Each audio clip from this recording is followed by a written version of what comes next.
Welcome, my friends, to another episode of Shoot First, Ask Questions Later. Today, we are joined by Rabbi Yigal Sklarin, who is the associate principal at the Yeshiva of Flatbush Joel Braverman High School. Before joining the Yeshiva of Flatbush, Rabbi Sklarin had a 13-year tenure at the Rabbi Joseph H. Lookstein Upper School of Ramaz, where he held multiple positions, most recently senior grade dean and director of interdisciplinary programs. Rabbi Sklarin is a graduate of Yeshiva University, where he graduated Yeshiva College with honors, received smicha from the Rabbi Isaac Elchanan Theological Seminary, aka Yeshiva Rabbeinu Yitzchak Elchanan, participated in the Bella and Harry Wexner Kollel Elyon, and earned a master's in modern Jewish history from the Bernard Revel School of Jewish Studies, which I suspect you'll be putting to use momentarily. And Rabbi Sklarin has interned at the Metropolitan Museum of Art at the Israel Museum. Now, that is certainly a first for the bios that I receive, so I think we are in for a treat. So, Rabbi Sklarin, we are going to be looking at, I think, the first time we're focusing on the Tshuvos of the Keneses Yisrael on the podcast. So I think maybe just very briefly tell us what the topic is and why it's timely at the time of recording, and who the Keneses Yisrael is. Okay, well, first of all, thank you for having me. And you did mention that we actually spent some time together in the Joseph H. Lookstein Ramaz Upper School. So that was how we first knew each other. Um, I think it's timely because it's right before Hanukkah, and the Knesset Yecheskel was asked a very interesting question about Hanukkah that is both interesting on its interpretational level of the halacha. It's also really interesting for me on the historical level.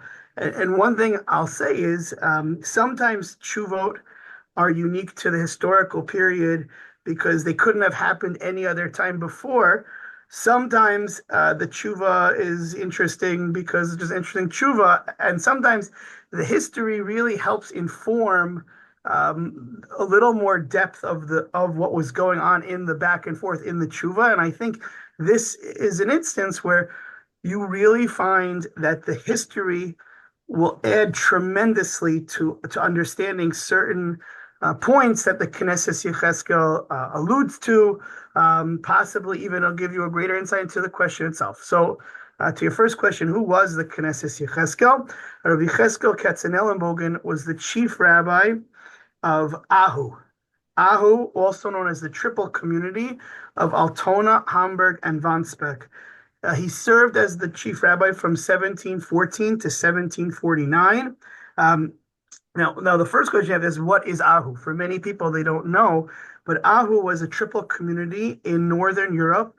There was three different communities: Altona, Hamburg, and Wandsbek. And these three communities were very close in proximity, actually, just geographically, from west to east. It's Altona, Hamburg, and then Wandsbek.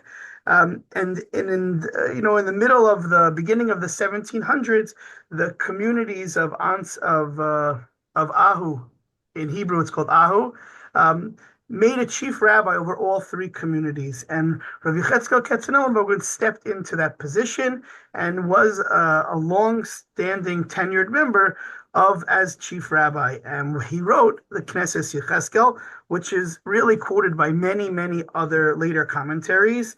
I don't know if anyone uses it now, but on just a Bar Ilan search of Knesset Yecheskel, many of the next generation of poskim quote him. And it was important. It was really influential. One thing I think is interesting, I don't know that much about books, but it does have a footnote, almost indexes or summaries of each tshuva at the beginning. I don't see that many tshuvas from this time period. It's just interesting when his Knesset Yecheskel was printed. It was printed in 1732 while he was still serving as the chief rabbi. I mean, he died in 1749. That's when he gave up his position, and these chuvos were printed during his lifetime. So I'm curious. You mentioned that he was a chief rabbi. Now I think of different models of chief rabbis nowadays. There's some chief rabbis who have the power to actually implement halachic policy. Obviously, I'm thinking about the modern state of Israel. There are also chief rabbis who are purely ceremonial, who are really PR experts. I guess I probably shouldn't start naming because then that sounds a little derogatory. Where did he fall in? I assume he had some sort of power So, behind that. so it's actually really interesting you say this because there's a movie called Footnote where the main protagonist of the movie, the only fame he has is that he's quoted in one footnote by a great scholar. So this, what we're going to talk about today, was a paper I actually wrote for one of my teachers, Elisheva Karlbach, and then without telling me, she quoted this paper in a footnote. So this is my claim to fame in a Ah, footnote. And one of the things I argue is that Rav Yecheskel Katzenelnbogen was actually a very chief rabbi that worked well with the Parnasim, with I would say, the communal leaders, which is really in argument with some of the long-standing historiography um, about the relationship between chief rabbis and communal leaders. David Ruderman, who wrote a wonderful book called Early Modern Jewry, which is about early modern Jewish period, Jews in the early modern period, he argues that one of the symbols or one of the ways you could tell it's early modern Judaism is that there was a tenuous relationship between rabbi and communal leaders. And I tried to show in this paper that he actually worked really well with the communal leaders at the time. He was asked questions about taxes. How do you tax wine? He was asked questions about uniform practice. That's just like from a halachic level. I mean, he was there for a very long time. Um, and then before him and after him were very tenuous times for the chief rabbinate. Before him was the Chacham Tzvi, ah. and then after him was Rabbi Yonasan Eibschitz and Rabbi Yaakov Emden. Maybe just, I'm sure our listeners remember from previous episodes, but maybe just a brief word of why those were very Right. charged periods. Right. So actually the first almost 10, first bunch of chuvas he has were about Sabbathianism, followers of Shabtai Tzvi. And the Chacham Tzvi, I mean, Rabbi Dr. Yossi Levine just wrote a beautiful book about the Chacham Tzvi. I haven't read it yet, but I know it just came out.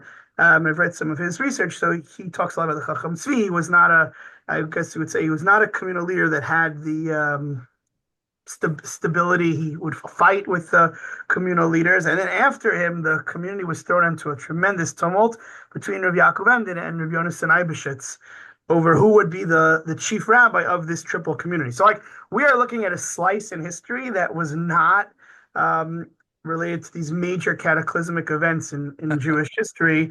But I found the Keneses Yisrael himself to be living at a very interesting time in Jewish history. So I hope, does that answer your question? I hope that answers. Absolutely. And I think what's interesting, and I'd love for you to elaborate on this, is that this tshuva is a Chanukah tshuva, which is relevant Yes. for we're recording this on December 23rd. Chanukah happens to fall out. I guess Ema Arvin Simcha B'Simcha. It's on December 25th. I'm not sure how that worked out, Or but Lahavdil, however you want Hadal to say it. Elef Alfe Havdalos, and Right. insert whatever you'd like over there. Clearly in jest. And also, this is an Ashkenazic Sephardic kind of tshuva. So maybe let us know, what is the shaila he's being asked here? There's one other piece of historical information I just want to give a little more just flavor to this question. So Ahu, these three communities of Altona, Hamburg, and Wandsbek, were different. Hamburg was an imperial free city, and Altona and Wandsbek were Danish principalities. So, like, what's the difference? They had completely different architecture, governments, and also immigration. Hamburg attracted wealthy Spanish Portuguese Jews who arrived in the 16th century from Spain. These are the same Jews that would go to Amsterdam also. And Altona and Wandsbek were attracting and allowing Ashkenazi Jews who were escaping a tremendous destruction in the middle of the 17th century. They were attracting these type of Jews. So you have these two communities, they're side by side. They wanted a joint rabbinate for all of them, but like the Sephardim lived in Hamburg almost exclusively. They were wealthy, they were aristocrats, and a poor peddler Ashkenazim were coming into Altona and Wandsbek. So the chief rabbinate was like, we're going to be the chief rabbi of all three communities, and the Sephardim were kind of isolated in Hamburg, which lends itself to now. Like, this is where you get this tshuva is fascinating on its own right, but the more history you know just adds a level, a dimension of just like, oh, this is really interesting because what is actually happening? So the question was asked as followed.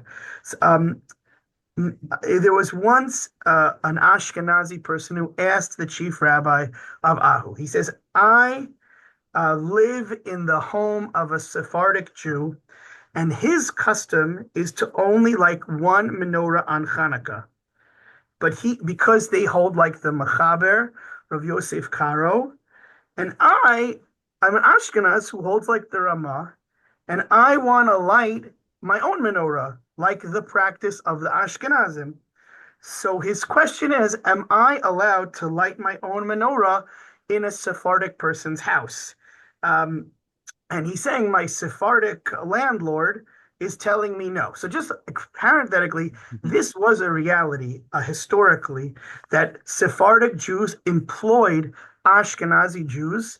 Um, they would employ them because Ashkenazim were generally poor, and Sephardim were generally coming from a merchant class, and they would employ them as servants in the home, or they would just provide them with shelter. So, Wait, wait, like, wait. I want to focus on that point. You're yeah. saying that Sephardim would hire Ashkenazi servants that's a remarkable dynamic. Yeah, yeah. There are some historians that talk about this because servants, I think, is like a house. They worked in their homes. I mean, there are a lot of examples of this where Jews, you have to appreciate two things. One is from 1648 to 1700 was the worst years for Jews in Ashkenaz. The Chelmitsky massacres were in 1648, 1654.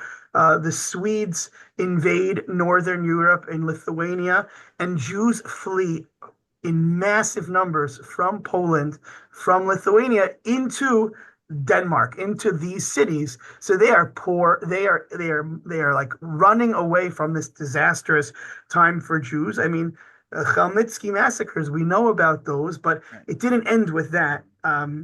The footnotes on the Shulchan Aruch written by the I think the Bear Moshe.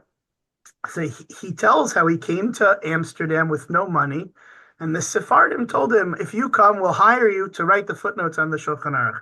And he said, "I had no choice. I didn't want to do this. It's a really boring job, but they hired me, and they gave me a parnasa because they were rich."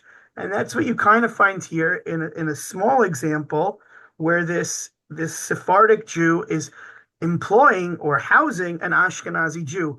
Now, again, just to understand also, the Ashkenazi is asking the Ashkenazi chief rabbi because there was no Sephardic chief rabbi.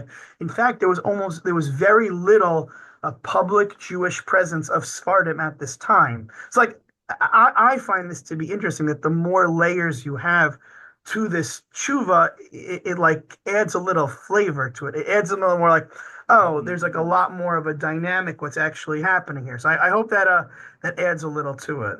So I think that adds a lot. And what I wonder is, I don't want to overgeneralize, but I could imagine to some of the Sephardic listeners I know who reach out to me every time we talk about Sephardim on the podcast. Shout out to all you guys.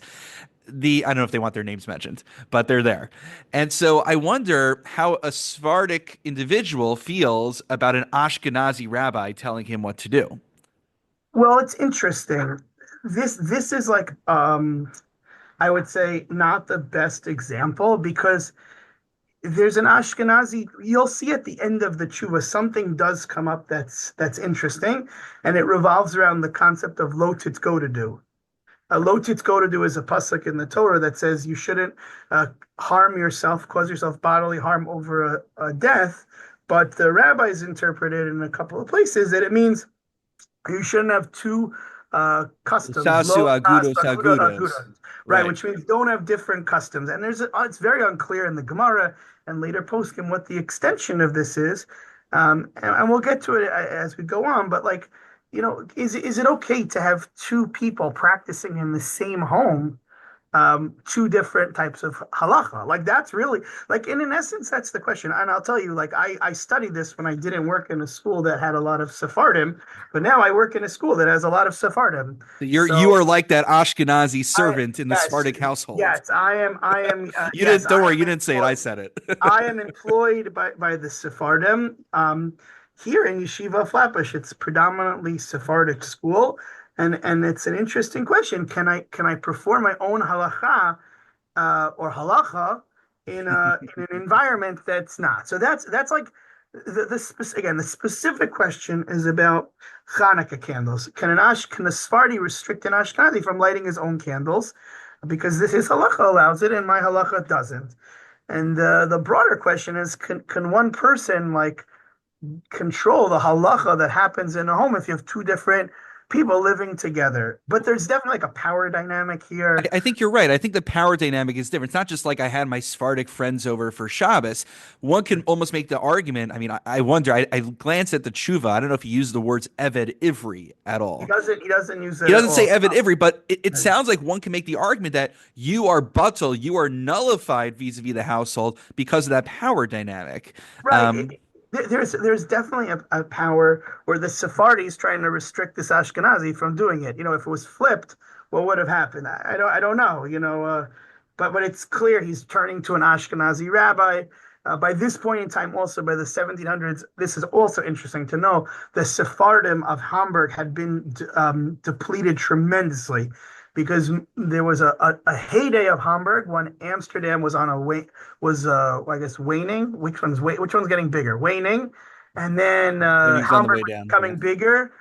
When Amsterdam had some military issues with Spain, they were becoming less important, and Hamburg became more important. But once Amsterdam blew up and became the Sephardic Portuguese capital of the universe, Hamburg decreased in its importance. So, like, this question only could have been asked now. Like, an Ashkenazi is the chutzpah, as the chief rabbi, against the Sephardi landlord. Lord, I think it's like adds a little bit of juice to the question. Absolutely. And as I think when we talked before we recorded, you said that you've studied from Rabbi J.J. Schachter in the past. So, L'kai Mashanemar Torah Umada, we've definitely, Baruch Hashem, you've provided this is like a lot of great mada, a lot of great historical background.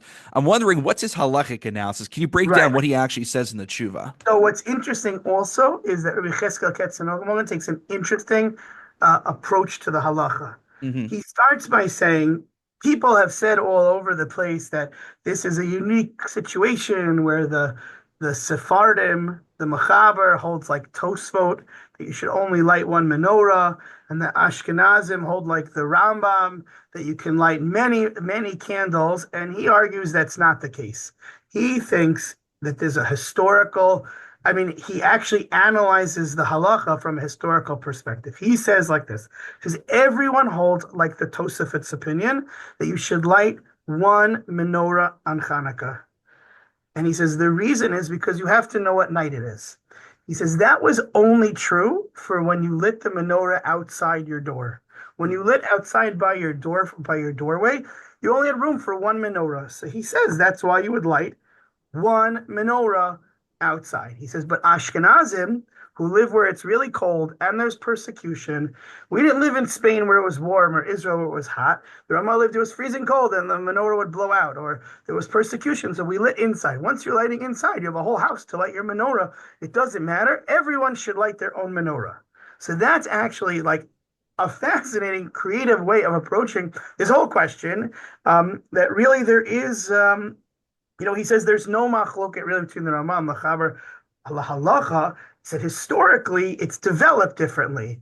So he says in Hamburg and in Altona, where it's freezing cold outside and no one lights menorahs outside, we should all light inside. And once we're lighting inside, everyone should light Sephardim and Ashkenazim. So Which he's is like, actually telling the Sephardim to yes, change their own, not just simply make room for the Ashkenazim. You yourselves should change your own practice. exactly. And if I mean, it's really interesting. One, because he provides a historical explanation for the halacha, which we don't usually do. You do find precedent in this context where people do try to give like a historical explanation, but it's not usually done. And he writes, we don't light candles outside, and therefore everyone should light. He says everyone should light inside multiple candles, and he says, and even if the Sephardi doesn't want to follow what I'm telling him is the right psak, he can't restrict the Ashkenazi. Oh, so it's a So double layered argument. One is the Sephardim themselves should be updating their practices, and at the very least, they shouldn't be preventing the Ashkenazim who want to do the right thing. right, yeah, which is, I mean, I wrote in when I was thinking about this, like you can't imagine this would have come out of. He could have said this 50 years earlier because the Ashkenazim were poor, they didn't have numbers, they weren't powerful to say this. But by this point in time, there were very few Sephardim left. They never built a large synagogue in Hamburg, a large place for them to pray. So I guess he's feeling like I can dictate not only for the Ashkenazim but the Sephardim also. And it's kind of funny because nowadays I feel like, especially within the modern Orthodox community, I always sense an inferiority complex amongst Ashkenazim. I always hear people saying things like the Sephardim are the real Jews. And they don't Sephardim say that distinguish what also. kind Don't of worry. Sephardim. They just say all Sephardim. Right. Yeah. I mean, it is interesting. How he presents the halacha.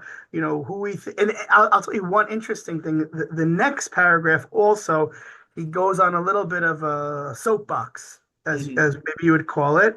He says that the Sephardi argued that the Ashkenazi can't light it because of this problem of lo titgodu that we mentioned before, that it would create two different Torahs or two different halachot.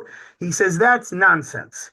He says, first of all, the real halacha is in line with the Ashkenazim that everyone should light. And he says, second of all, he says the Sephardim weren't practicing halacha, which is probably true. The Sephardim who came from Spanish Portugal in the 1600s, the beginning of the 1600s, were coming as conversos. Most of them had converted, and then they came. We're not talking about Jews who left Spain. We're talking about Jews who were leaving as Christians from Spain and Portugal. And he says they didn't practice any halacha. So for them to come and tell us how to follow halacha, it doesn't make sense. See, he This says, and is we're this is remarkable. Nowadays, they'd accuse you of Ashkenormativity. he is saying you didn't do anything the whole time, and without us, you wouldn't have any space for religious opportunities.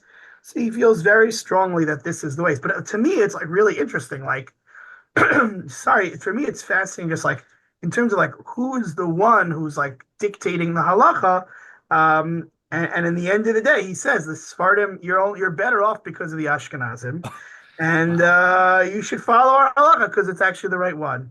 But this, to me, this is a tshuva that's really rich, and I've seen it quoted by a lot of people.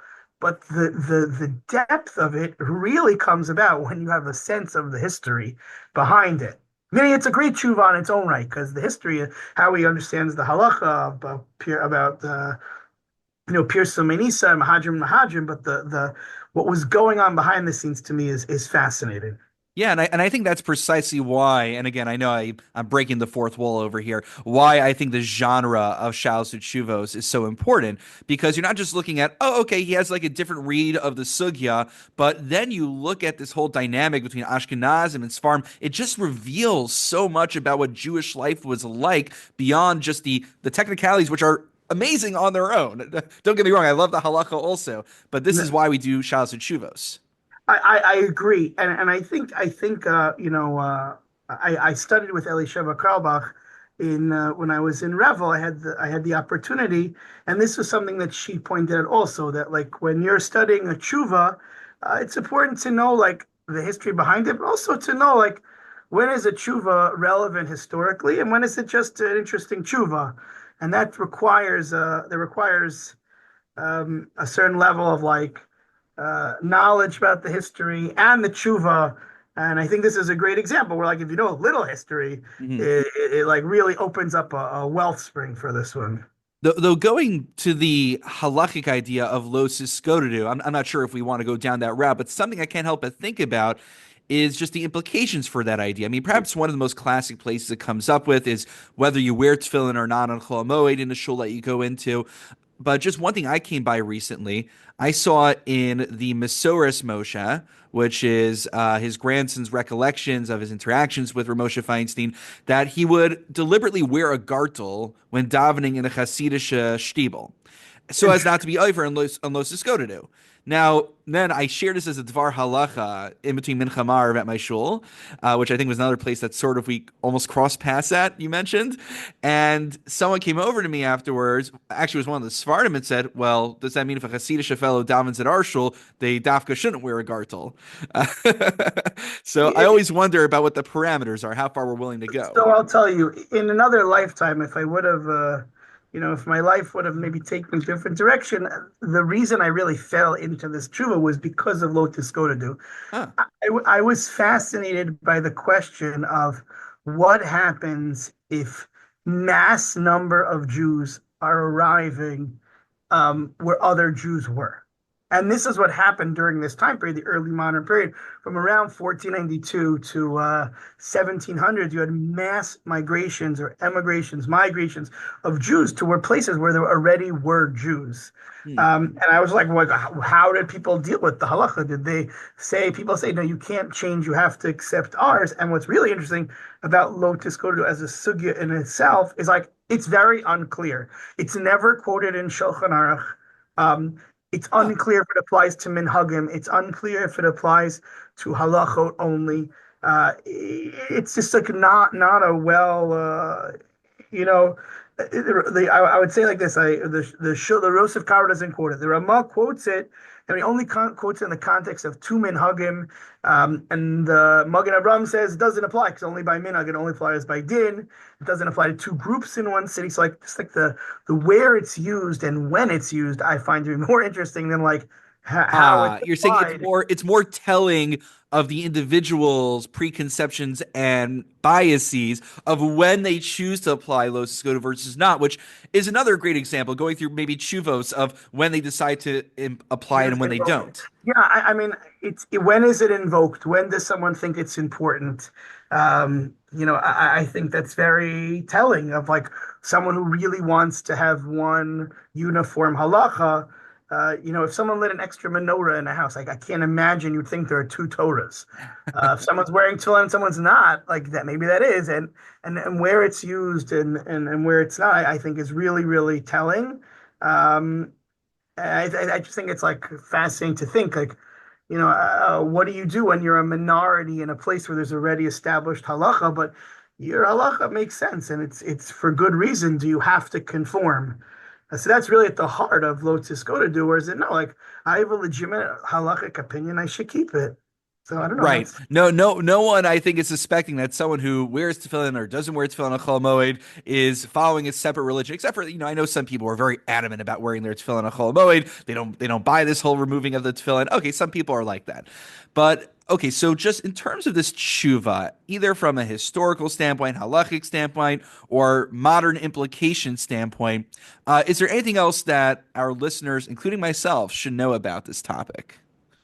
um, I think I think it's a really good example of something really significant in a really important figure in the history of the Jewish people who many people don't know who he is. Rabbi Hmm. Cheskel Katzenellenbogen was a major, major posek who had in a really important role, and he was just in terms of who he was, in terms of just the breadth of Jewish history, and he's not known. His tshuvas are not the Chasam Sofer who came a little after. They're not, and they haven't been accepted. I just find that interesting, and I hope they don't go to the waste bins of history. Um, Also, I just think people, it's this was like a really important Jewish community, and I hope people appreciate that there's so much to learn about the history of the Jewish people from you can learn from anyone and at any time. So that those are my two pitches. And if you need any books to read about this time period, there are some really interesting books to read as well. But that's what I would suggest. I don't know if that makes I the think I answer. think it's a great I think it's a great point. Here we have the Sabbatean controversy, Shabtai Tzvi taking place, and that's what grabs most of our attention, including myself, that we forget to think about what about like the almost Regular peacetime Joe. rabbis? They were doing Yeah. important work also, even if they weren't embroiled in controversy.